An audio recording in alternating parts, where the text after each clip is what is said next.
Esse espelho aqui enfeita as paredes da pousada Myrtillis Plantation nos Estados Unidos e supostamente contém espíritos, um de uma mulher chamada Sarah Woodruff e os seus filhos. A família então foi envenenada e em vez de cobrirem o espelho com um lençol, que é um costume norte-americano, durante o funeral, o objeto ficou descoberto aprisionando a alma dessas pessoas. Os hóspedes afirmaram ter visto pessoas no espelho e digitais de crianças na superfície. E apesar de ser supostamente assombrado, esse não é o único aspecto sinistro da pousada. A estrutura foi construída sobre um cemitério indígena, e existem boatos de que pelo menos 10 assassinatos ocorreram no local.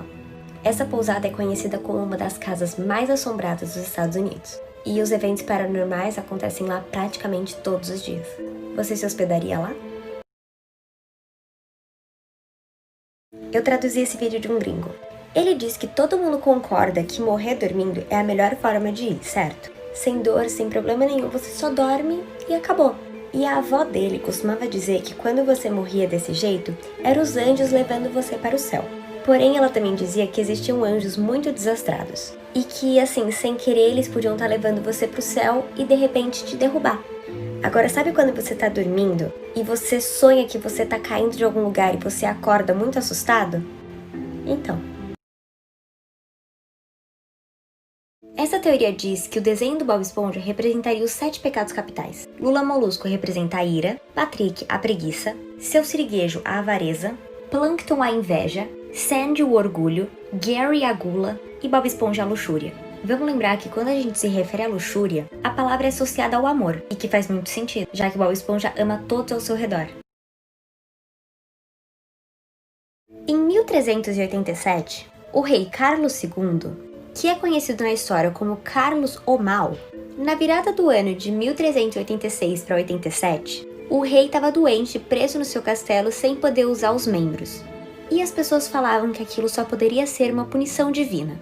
Então o seu médico sugeriu um tratamento pela medicina medieval. Ele foi embrulhado da cabeça aos pés em panos encharcados de conhaque. Então a enfermeira foi lá para costurar os panos no corpo dele. E quando estava no último pedaço que aconteceu uma tragédia. Tava tudo escuro. E a enfermeira foi pegar uma vela para encontrar a tesoura. Nisso, o rei foi incendiado. E por causa do conhaque, o fogo se espalhou pelo corpo inteiro dele e ele morreu queimado. E as notícias correram pela Europa. Só que ninguém lamentou a morte dele, acreditando que Deus havia apenas movido as mãos da enfermeira, e o rei levou o seu merecido castigo. Ela fugiu e não deu registros do que realmente aconteceu. Essa é a história de um restaurante em Anambra, na Nigéria, que foi fechado após as autoridades descobrirem que eles vendiam pratos feitos de carne humana, e assim promoviam o canibalismo.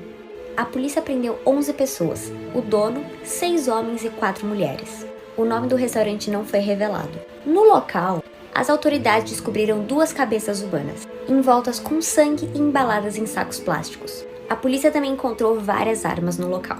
E sabe-se que o restaurante oferecia cabeças humanas assadas de entrada.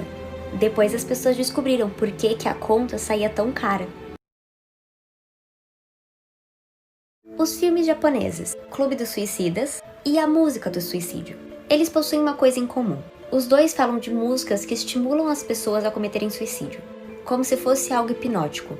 E os dois filmes tiveram a mesma inspiração. A música Gloomy Sunday, do cantor húngaro Hetsu Seres, que também cometeu suicídio. Essa música foi responsável por mais de 100 suicídios. A música é de 1930 e se tornou rapidamente popular na Hungria, que também é o país com maior índice de suicídios no mundo. Não se sabe se a música realmente tem algum poder sobrenatural, mas ela é uma música bem fúnebre.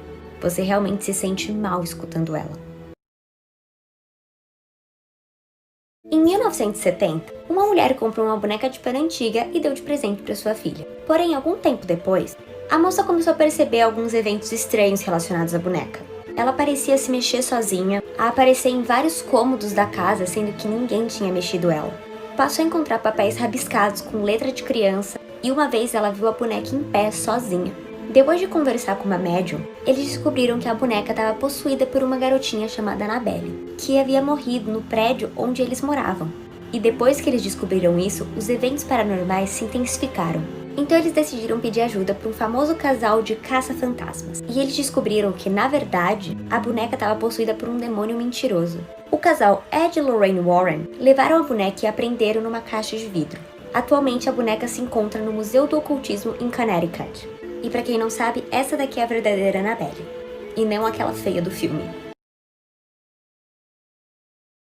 Todo filme de terror tem uma trilha horripilante para acompanhar sua trama, e não poderia ser diferente com a história de assassinato de Sophia Rash. Em 1894, Sophia havia contratado Susanna para cuidar dos seus filhos, Carl, de 10 anos, e sua irmã mais velha, Clara. Em um dos dias de trabalho, Susanna decidiu mostrar suas habilidades, ou a falta delas no piano, martelando as teclas no instrumento. Porém, tudo havia um objetivo. No andar de cima, o namorado dela estrangulava a mãe das crianças e fugia com suas joias. Porém, todo o barulho foi abafado pelo som do estridente piano.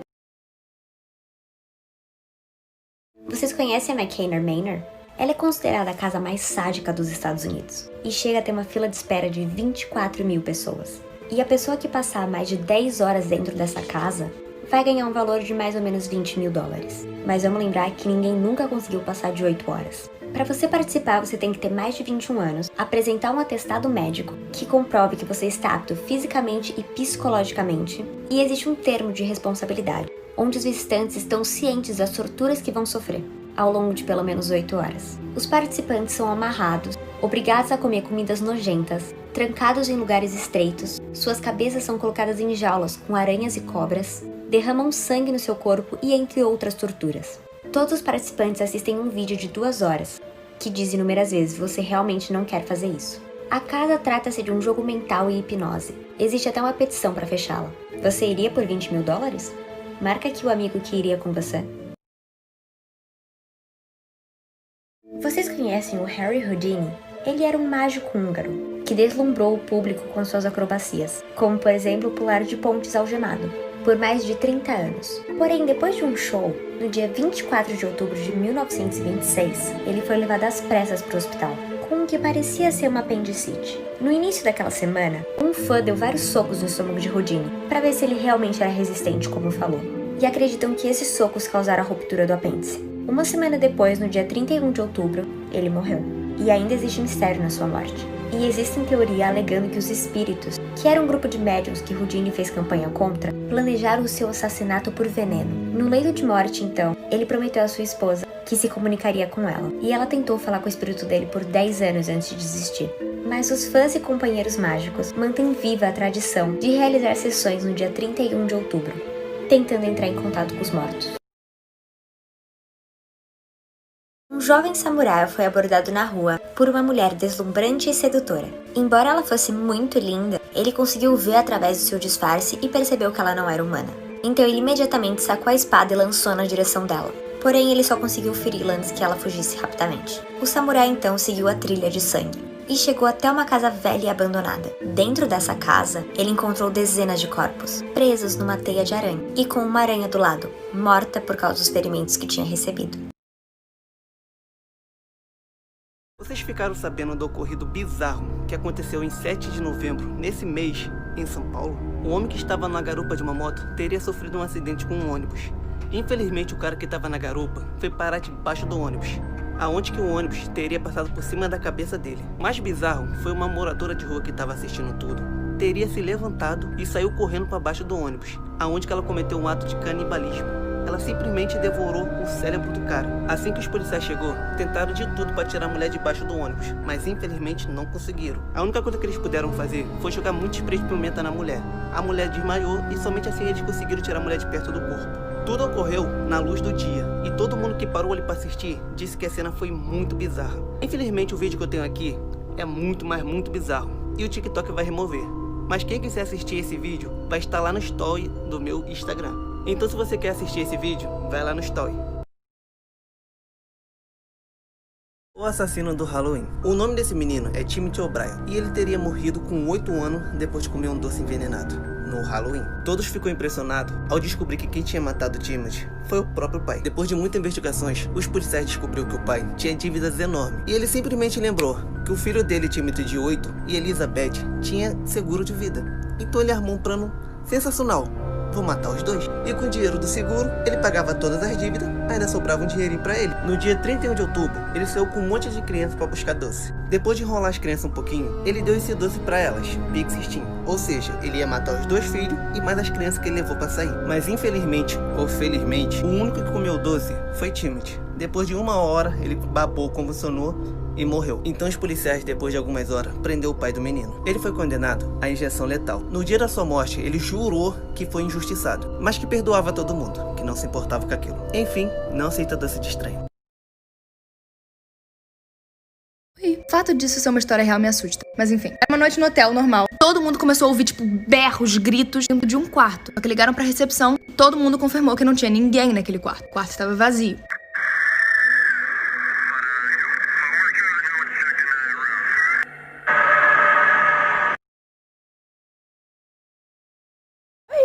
Chamado Tyler. Tinha um par de tênis que era tipo o favorito dele, ele amava. Já tinha esse sapato há tipo uns 4 anos e ele se recusava a usar outro. Ele usava esse todos os dias. Os pais dele ficavam, cara, usa outro sapato, a gente compra outro pra você. Ele falava, não, só quero usar esse. Uma vez ele foi pro shopping com os amigos dele. E do nada ele começou a sentir uma dor muito forte nos 2 pés dele. Tentou ignorar, só que ficava tipo piorando o tempo todo. Do nada ele caiu no chão e não conseguia mais andar. Os amigos dele resolveram chamar uma ambulância, óbvio. E ele foi direto pro hospital. Quando o médico entrou na sala pra falar com o Tyler, falou assim, então, eu tenho uma notícia bem ruim pra você. Os seus sapatos são tão sujos e tipo velhos, que nos 2 pés tinham vários tipo, ovos de aranhas, várias aranhas dentro, e ele tava com mais de 30 picadas de aranha no pé. E você vai ter que amputar os seus pés, então a infecção vai tipo pro seu corpo todo.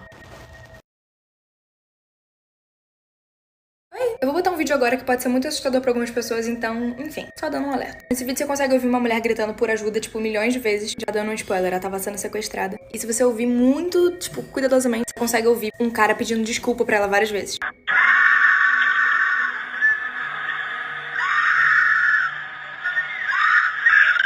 Enfim, a polícia conseguiu identificar o carro, foi atrás do cara, a mulher infelizmente nunca foi encontrada. Um homem chamado Jim tava brincando com a filhinha dele de 2 aninhos o dia inteiro. Pelo menos às 4 horas da tarde ele resolveu que ele ia começar a fazer o almoço. Ele parou de brincar com a filha dele e foi cozinhar. Depois de mais ou menos 1 hora cozinhando, ele tava tipo, pronto. Ele tava com muita fome, a filhinha dele também. Porque eles estavam esperando a mulher voltar. Porque ela tava trabalhando e, enfim, estavam esperando ela. Quando a mulher dele chegou, ela subiu, botou as coisas dela lá em cima e sentou na mesa pra comer com eles. Cortou a carne, comeu e falou, meu Deus, amor, essa comida tá muito boa, o que que é? Então ele olhou pra ela e falou, então, é nossa filha. E amanhã é a sua vez. Vamos falar sobre esse menininho aqui. Ele tinha apenas 2 anos, quando ele começou a ter vários pesadelos muito estranhos. Era sempre o mesmo sonho. Ele tava dentro de um avião, o avião tava pegando fogo e ele não conseguia sair. Ele começou a contar pros pais detalhes do que acontecia nos sonhos dele. Uma noite ele disse que ele tava num Convair, que é um tipo de avião. O avião tinha caído no sul do Japão, no oceano. Ele também citou o nome de um colega que tava do lado dele. Os pais começaram a achar muito esquisito e começaram a pesquisar sobre. E eles descobriram uma história de um cara chamado James Houston Jr. Lembrando que o nome do menininho era James Lancaster. Enfim, essa história que os pais acharam desse James foi um piloto dos Estados Unidos que morreu aos 21 anos durante a Segunda Guerra Mundial no dia 3 de março de 1945, após o avião dele ter caído no sul do Japão, no oceano. Exatamente onde o menininho disse. E o que mais me assusta não é nem a riqueza de detalhes que o menininho estava sonhando e era a realidade. É a semelhança entre os dois. Enfim, dizem que isso é um caso de reencarnação, vocês acreditam? Eu não sei se vocês sabem, tem meio que um episódio de Bob Esponja perdido. 5 adolescentes uma vez encontraram num lixo e tal e viram. Dos 5 adolescentes, 3 cometeram suicídio e 2 ficaram completamente, tipo, passando mal, chocados, sem conseguir falar. E nunca falaram sobre o que viram de fato. Dizem que é amaldiçoado e tal. Ninguém nunca viu, além deles. Essa é uma das cenas que tem. Dizem que ele tá assim com esse olhar, como se ele fosse chorar. E depois ele segura uma garrafa de, tipo, pílulas e remédios. Como se ele fosse, de fato... Mas enfim, tem muita história sobre isso e por trás disso. Se vocês quiserem saber mais, me deixem saber aqui nos comentários. Eu faço um vídeo só sobre isso. Uma adolescente chamada Tina tava num parque sentada, tipo, num banco, sabe? Ela tava com uma cara de boladona. Nisso, um homem passou por ela e percebeu que ela tava, tipo, com uma cara meio chateada. Ele sentou do lado dela e perguntou pra ela o que tava acontecendo, por que ela tava assim. Ela olhou pro cara e falou, é a idiota da minha mãe. Eu queria que ela tivesse morta. O cara olhou dentro do olho dela e falou, você não tinha que desejar isso. E a Tina ficou meio bolada com o cara de ter defendido a mãe dela. Ela levantou e continuou andando. Quando ela tava indo dormir, ela ouviu a mãe dela falando com alguém no andar de baixo. Ela ficou muito confusa, porque, não morava ninguém com ela. Ela não sabia quem tava lá embaixo. Do nada ela ouviu um grito, muito alto da mãe dela. E saiu correndo pra ver o que tava acontecendo. O que ela viu deixou ela aterrorizada. A mãe dela tava no chão, morta. Quando ela olhou pro lado, veio um homem. A Tina percebeu que era o homem que tava no parque com ela. E o cara olhou pra ela sorrindo e falou: "Eu avisei que você não tinha que desejar essas coisas."